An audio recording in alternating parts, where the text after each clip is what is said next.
Alright, everybody. Well, today we are talking about Batman the Killing Joke. I know most of you guys have probably already picked it up, or plan on picking it up, or have already seen it if you're Batman fans. I've been looking forward to this since they announced that they were doing it. It's always been one of my favorite graphic novels, I guess you could call it. I mean, it's a graphic novel. It's not as long as some other ones, but it's still a graphic novel.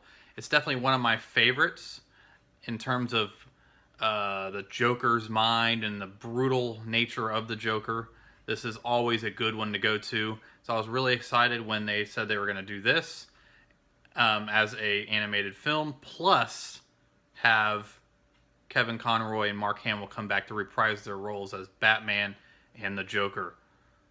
I mean, brilliant. I was so excited for that in general. And what's her name? Is it Tara Strong? Yeah, Tara Strong as Batgirl. She's done a lot of the voice work in the animated series as well. I think a few different series. I'm not really as familiar with her, but she makes a return as well as Batgirl. And I really, really dug this film. I knew about the spoilers, about some of the added stuff, the prologue in particular. I knew about it. Kind of, shook not really shook my head, but I kind of rubbed my forehead a little bit, like a face palm kind of moment when I first heard of it. Now, after seeing it and seeing the context that it's put in, yeah, it's still kind of weird. That whole prologue, in terms of tone, does not really match the tone for the rest of the film. But I didn't hate it. I didn't hate that. But I probably would have preferred just The Killing Joke, the adaptation, even if it made for a shorter film. I would have still been fine with that. That's the only mixed bag for me with this. And the animation style I thought was top notch. I do know that they changed the animation style from what we're used to right now because they wanted to try to get it to where, I mean, the art for The Killing Joke, the graphic novel, is so realistic that I know they wanted to try to make you get the same feeling. I mean, it's realistic. This film is definitely, it's realistic in terms of the animation, but not as much as you would think. They just kind of made it more rough around the edges and kind of grittier. And as an artist myself, I would say that, there's not really, it looks like the pencils were sharpened and there's a lot of hard lines and all that kind of, I mean, I think it is wonderfully animated. It's stunning in all the right ways. It's stunning in a dark way. It's not beautiful as in, there were some scenes in The Dark Knight Returns that were just amazing and beautiful, but that's because there's some aspects of those that are a little bit more epic and grand. I mean, of course, the graphic novel The Dark Knight Returns is really sketchy as well with the artwork, but it's beautiful at the same time. This was always beautiful, but it was very dark. It was very rough and dark and realistic. And I think, they tried to pull that off in this, and it's not realistic per se, but it's definitely a little bit more rough around the edges than, some of the other ones we've seen. So the voice work was phenomenal. The artwork, I know, has gotten mixed reactions. I loved it. I loved the animation style. Now, I already did talk about the prologue. This is going to say spoilers, so this is a spoiler review. The relationship between Barbara Gordon and Batman might rub some the wrong way.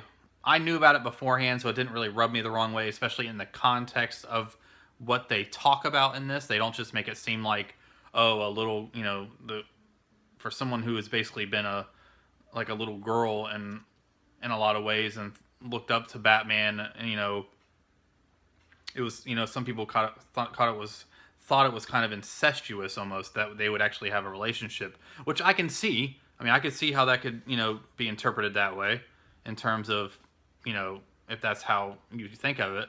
But they went different with this, and they set it up a little bit different. They mentioned that, she's grown now. She's a lot more independent. She's not just a little girl, so she doesn't think of Batman in that way. They've had a partnership for a while, and so it's, gone more than that. Maybe it was a little bit in your face, and they maybe went for it a little bit too much. But that's where the prologue is just not as superior at all to the rest of the film. From the second that Batman pulls up to Arkham Asylum, that's when it picks up, and from there on out, it just does not let up in terms of being brilliant in terms of adaptation. Now, some people I know that aren't really familiar with The Killing Joke might think the film is slightly anticlimactic and doesn't really have any kind of suspense, really. I've heard that from a few people. I've read it from reviews that some people have done, but they've obviously said that they have not read The Killing Joke, so they don't know how it is. Some people have said it was strange. Well, it's a very strange and dark storyline. I mean, the Joker is insane. And so I really, really dug this. I'm going to talk about the ending a little bit. A lot of people, there's always been debate whether the Joker and Batman, whether, who dies at the end. The story is called The Killing Joke. I read the introduction of like an anniversary edition of The Killing Joke, and somebody mentioned there about the ending, and then I think somebody on Kevin Smith's podcast, or maybe even Kevin Smith himself, I forgot who it was, correct me down below if you know what I'm talking about, mentioned that of course the Joker dies at the end. It's called The Killing Joke. That's the answer right there.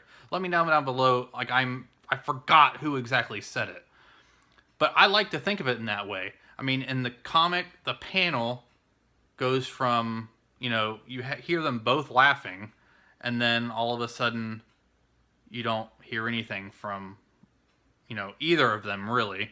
And the way the paneling works out, it has it to where it's left up to interpretation, but you don't really see the ripples in the water anymore from, like, the Joker. I forgot exactly what they looked like, but basically there were some clues to say that somebody actually, died. This, in the film, they kind of do the same thing, but they do it a little bit differently. Basically, Batman and Joker share a laugh after the joke, and Batman goes, ha ha ha, and puts his hands on the Joker, like his chest area. Like he's like laughing so hard, he's just, using the Joker to support him. Well, the camera starts to pan down.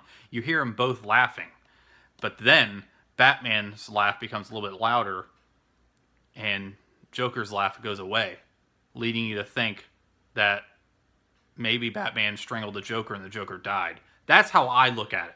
That's how I consider it. It's called The Killing Joke for a reason. Joker told a joke, and it killed him. I mean, that was the time frame that he died. And I personally like to think that Batman did kill him. Some people say, well, Batman will never kill the Joker in canon, in DC canon. They always have to have each other. I completely understand that, but I also understand that The Killing Joke is it's a one shot. It's a one shot story, completely groundbreaking, and tried to do something completely different. I think the Joker died, and I think it was left up to interpretation whether he died or not, just by the person. And I like to look at the fact, I like to look at it like the Joker died. I did. And that's how I like to, So I give this a 4 out of 5 stars on my Letterboxd. So hopefully you guys enjoyed this review. Hopefully I didn't make you mad by liking it so much. Like I said, the beginning is okay/good. But from the second Batman pulls up to Arkham Asylum, about 35 minutes in or so, amazing. Mark Hamill is amazing. He's an amazing Joker. One of the best, if not the best Joker ever. He doesn't get enough credit from the mainstream crowd in terms of, a lot of people, mainstream people that don't read the comics or don't watch the animated stuff, they're like, oh, well, Heath Ledger was great. Blah, blah, blah was great. Blah, blah, blah. Jack Nicholson's the best. Blah, blah, blah. Cesar Romero is great. Nobody mainstream talks about Mark Hamill, and it's so sad. He is so amazing. He should be talked about just as much as all them. Not just by the comic people. I mean, we all talk about Mark Hamill, about how great he is as the Joker, and he is like the definitive Joker. But I'm talking about, you could go up to the average Joe on the street and say, hey, how about Mark Hamill as Joker? And not hear, wait, he was the Joker? In what? What movie? Well, he was in, Batman the Animated Series and a bunch of other, oh, you mean the video stuff? Oh, yeah, I never watched it. Those are the people that I wish would say, oh, Mark Hamill is awesome. But anyways, this review is going on far too long. But thank you guys so much for watching this video. Be sure to check out my vlog channel, link down below. I did a stream with my buddy Jeff the other day, and I also did a stream with CP from Will I Like It Reviews. Those links will be down below as well. So, thank you guys so much for watching, and I'll see you in the next video.